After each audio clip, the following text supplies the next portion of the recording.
Hi!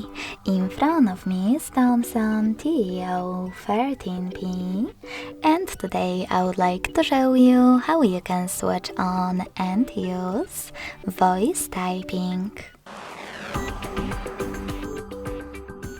You need to begin by opening your device's keyboard and tapping on the microphone icon at the top right corner of it.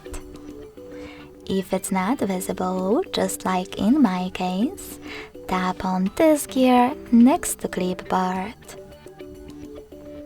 Now select voice typing in keyboard settings and click on gray switcher next to it to turn it on. If the switcher is blue, go back to your keyboard. Now you can finally click on the visible microphone icon. Select Allow in the pop-up if you never used it before, and tap on it again. Finally, after Speak Now command, start talking.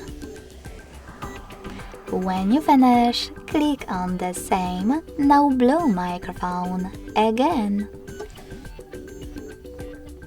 Thanks so much for watching. If you enjoyed this video, don't forget to leave a like, comment and subscribe. Bye!